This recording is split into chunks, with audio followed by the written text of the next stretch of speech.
Avant, j'étais pas bien dans ma peau. Puis maintenant, je suis mieux dans ma peau. Parce qu'avant, je ne savais pas lire ni écrire, mais maintenant, je sais lire et écrire.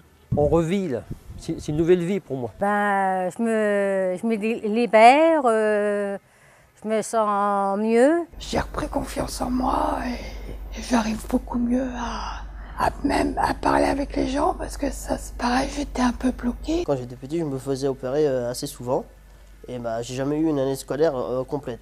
À chaque fois, j'étais à la clinique, à l'hôpital pour me faire opérer.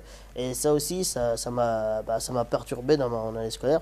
La lecture, la lecture, les maths, tout ça, ça m'a handicapé, quoi.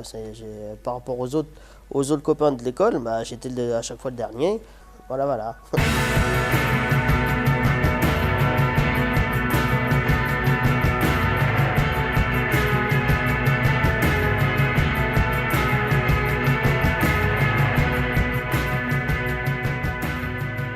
L'illettrisme concerne des personnes qui ont été scolarisées dans notre pays et qui, bien qu'ayant été scolarisées, ne parviennent pas à comprendre des messages très simples de la vie quotidienne, une consigne de travail, un programme télé, une liste de courses ou une notice de médicaments.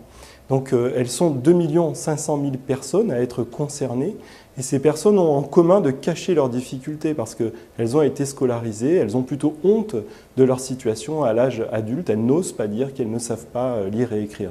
Le taux d'illettrisme dans notre pays est de 7% des personnes âgées de 18 à 65 ans. C'est l'INSEE et l'Agence nationale de lutte contre l'illettrisme qui ont mesuré ce taux en 2011.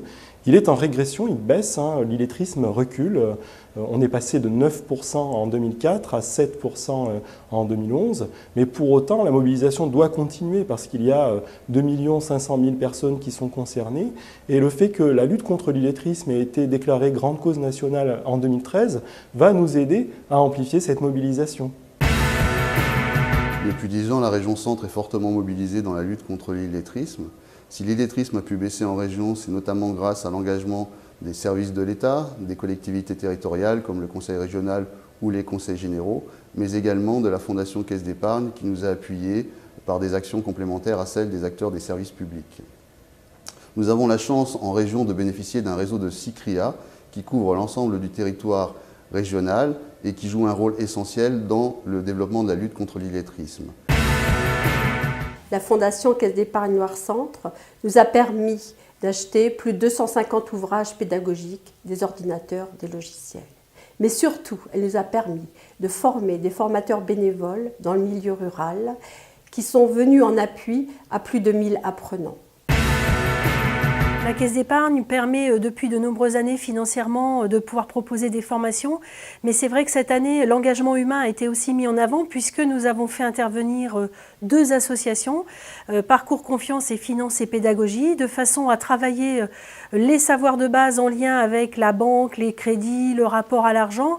Et c'est vrai que cela a permis à 30 personnes au niveau du Loir-et-Cher de suivre ces formations et ça a été vraiment très positif puisque ils ont redemandé d'autres formations et nous espérons que cet engagement pourra se poursuivre les années suivantes.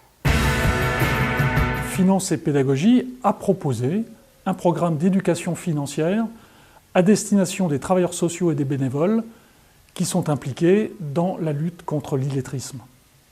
3 thèmes ont été privilégiés, la relation à l'argent, la gestion budgétaire et la relation à la banque. Parcours Confiance rencontre parfois des personnes en situation d'illettrisme lors de l'octroi du microcrédit.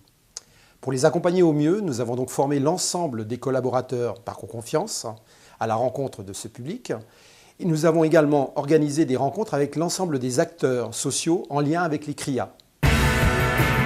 La Caisse d'épargne est le partenaire historique du festival BD Boom. Dans ce cadre, elle organise depuis 2 ans une vente aux enchères de dessins d'auteurs au profit de la lutte contre l'illettrisme. Cela a permis de récolter 12 000 € au profit des 6 CRIA de la région Centre. Cette année, dans le cadre de la grande cause nationale, elle sera suivie d'une conférence sur l'illettrisme. Comme nous l'avons vu précédemment, l'engagement de la Caisse d'épargne va bien au-delà d'un simple apport financier. Il a permis notamment le développement d'un partenariat avec la Fondation Varenne afin que la presse quotidienne régionale puisse mieux expliquer ce qu'est le phénomène de l'illettrisme et les moyens mis en œuvre pour s'en sortir. Pour nous, organes de presse écrite, qui faisons de la proximité, qui créons du lien social par nos écrits, ça nous a semblé naturel et ça avait du sens de travailler sur ce projet, d'aller vers cette population qui peut-être se sent de temps en temps à l'écart et de montrer que nous pouvions aussi les mettre en lumière. Voilà. Alors on fait une page par mois, du mois de mars au mois de décembre, dans nos 3 quotidiens de la région centre, l'Éco-Républicain, la République du Centre et le Bé Républicain. La Nouvelle République du Centre-Ouest est aussi en partenariat avec nous, où on mettra en lumière des associations, des initiatives, des belles réussites. Qu'est-ce que c'est qu'une langue? La langue française, puisque c'est la nôtre. La langue française, c'est la manière vraiment d'exister. C'est la manière de trouver un emploi, c'est la manière de communiquer, c'est la manière d'aimer, c'est la manière de se défendre. Et quand on ne maîtrise pas la langue de son pays, on est rejeté, on est expulsé, on n'a pas toutes les armes pour être dans la vie. Alors il se trouve que beaucoup de jeunes encore et de moins jeunes ont une mauvaise maîtrise de cette langue. C'est-à-dire qu'ils n'ont pas au fond les armes principales qui permettent de se développer, de se déployer complètement dans leur vie. Alors, c'est un problème absolument clé. C'est à mon sens le problème clé de la République, puisque qu'est-ce qu'une langue? La langue, c'est l'affaire commune, c'est la chose commune, c'est la res publica, que nous avons tous inventé depuis 12 siècles, des plus bas de l'échelle sociale jusqu'au plus haut. Alors, quand vous voyez des initiatives qui sont prises de tous ordres, tout le monde doit s'y mettre. C'est-à-dire aussi bien l'État, les régions, les villes, les privés, les bénévoles, tout le monde.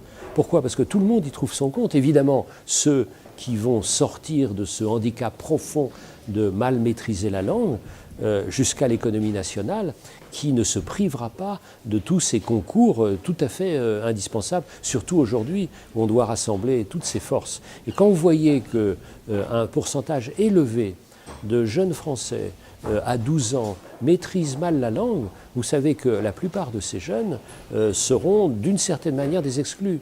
Donc se dire qu'à 12 ans, on a raté sa vie, c'est pas possible. Alors que tous les moyens existent justement pour redonner ces armes qui sont à notre disposition. Oui, il faut continuer à aider les centres à ouvrir pour les personnes qui peuvent apprendre à lire et écrire.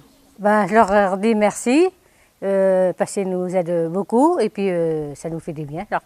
Leur diront merci. Merci, et puis grâce à eux, j'ai évolué dans la vie. Moi, je dis que c'est une bonne chose et je les encourage à continuer à pouvoir aider des gens comme ça, parce qu'il y en a beaucoup qui en ont besoin et bravo. À continuer à nous aider.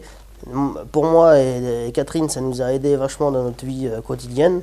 Et il faut continuer comme ça, il faut toujours aider ses prochains. Voilà, merci beaucoup à vous.